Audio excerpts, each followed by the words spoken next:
Hello everyone, my name is Susan Stam, and this little video is to prepare you to receive and work with your feedback report and the first tool in the Personal Development Toolkit in preparation for the feedback session, which we'll have together real soon. So our agenda today, just a couple of things. We're going to talk about the purpose of this feedback, which may be a little different from other feedback you've worked with in the past. We're going to make sure that you're comfortable in reading the report, know how to read the report, and also provide an assignment for you as you read the report in preparation for our time together. So the purpose of this feedback is strictly developmental. I realize that you may have been involved with 360 feedback in the past that was related to your performance or even pay. That is not the case with this feedback. This feedback is only for the opportunity for you to see where you are functioning in various and important leadership areas that affect you as a supervisor on the job. These are some of the categories that the feedback report is based on. Things like, how effectively do you resolve conflicts when they occur on your team? Do you take every opportunity to delegate? And when you do delegate, do you do it effectively? So this feedback report is only to give you a window into how others see your behavior so that you can work to make some improvements. So to begin, when we think about feedback being developmental, we need to step back and take a look at our own mindset as we walk into such a process. I personally believe that in every area of my life and my work, I can still grow and improve. I continue to go to school. I continue to take developmental opportunities that come along. I take advantage of those things that are placed in front of me because I believe that I am still growing and still learning, and I hope that I will continue to grow and learn throughout my entire life.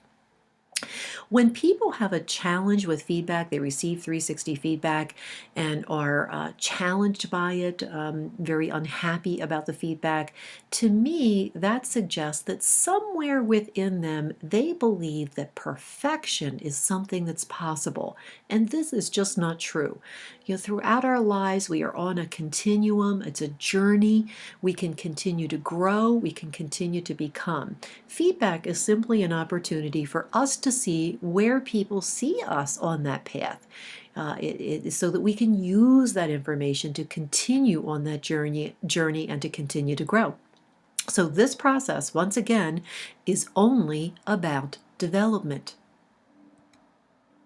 There are 4 types of feedback in most people's feedback reports that you probably will find in your report. That first type of feedback are things that you know are strengths. They're strengths, you do them really well, and you're already aware that that is a strength for you. It's also possible that in your report you will have some feedback on things that have been identified as strengths, but aren't necessarily things that you've considered personal strengths in the past. And this is going to be really important for you to pay attention to so that you can begin to leverage these new areas of strength.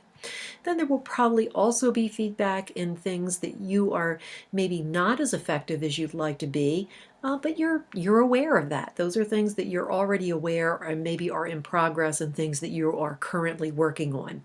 We want to continue to work on these known areas for development.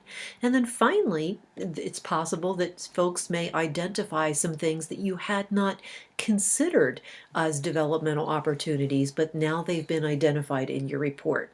So these are the ways that we can look at the feedback we're receiving and help us to interpret the information as something new that we need to pay attention to or something that we already know about ourselves. So when you get your report, there's a couple of different sections to the report. And the first section of the report is the category summary report, which will give you a chance to take a look at the items as they relate to the categories in the report. So for example, this item number 4, relates to the category of communicating up. And how you can tell that when you look at your report is just after the number 4, down below it in small print in italics, in parentheses, you'll see the purple arrow is pointing to it, you see the words communicating up. So this particular behavior keeps the next level manager informed about the status of the team's work, relates to the category of communicating up. So as you look at your feedback, you may want to take a look at how you are doing in a particular category, and this will enable you to go back and look at the specific behaviors related to that category. The other thing that you can see in this particular report is the distribution. So for example, in this graphic, you see the 6-point scale, and just below the 6 points under number 3, for example, you see that 3 people rated this individual a 3. 8 people rated this individual a 4. 8 people rated this individual 5, etc. So the distribution is really important because the report is really based on averages, and averages they're helpful, but sometimes they can also be misleading. Sometimes we have some outliers, some people who are rating us, at the high end of the scale or at the low end of the scale, and the averages really, don't really show us the whole picture. So we want to pay attention to the distribution. To the right side of this graphic, you can see that we have 2 scales. We have the effectiveness scale. How effective are you at this particular behavior? And we also have the required effectiveness. This was only rated by your manager. Your boss was the only person who was asked to tell us how effective are you required to be in this particular area for the job that you're in. And then, of course, we have the difference, which is the difference between the two is the gap. That gap is physically portrayed in the graphic. You see it there just below the 5 and the 6 in this particular data set. And then we also have a report that highlights for you all of the respondent groups that provided feedback to you.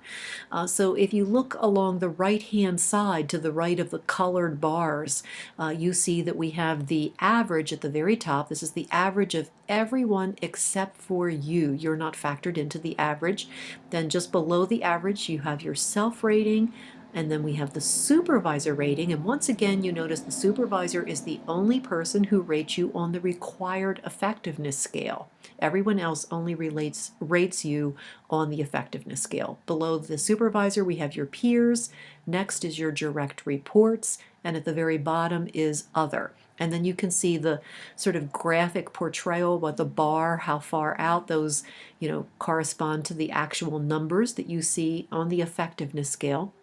And you can also see the distribution up at the top, like I indicated earlier. Another important piece of this report is the comments. You can see that we have the self comment. This person provided a comment for themselves, so it's identified as a self comment. And the other comments we see here are comments that are written by direct reports. So the comments, the indicator is there so that we know which respondent group is providing the comments. And the comments can really be a real rich part of your data. You want to pay attention to those, take time to read those, because they help to clarify the actual numerical rating that someone has provided for us. So you're going to want to take some time to get into your report, and what we would like to suggest as an assignment to prepare for the feedback session we will have together with you real soon is that you would read the report through twice. The first read is for you to just get a real sense of the data, big picture, and then go through it a second time and begin to look for trends, highlighting the information in the report. And to help you do this, we would like to provide an assignment with tool number 1 in the Personal Development Toolkit. And this is, I shared this graphic with you just a little earlier, so it's the known areas of strength, the new areas of strength, the known areas for development, and the new areas for development. So as you read through the report the second time, identify what those areas are that are your known areas of strength, but also are there any new areas? And the same for your developmental areas. What are the developmental areas that you already knew about, and which are the developmental areas that perhaps are new news to you? And we'll talk about this when we get together. We look forward to being with you in the feedback session real soon and working with your report, helping you to set some goals and move forward with it. See you then.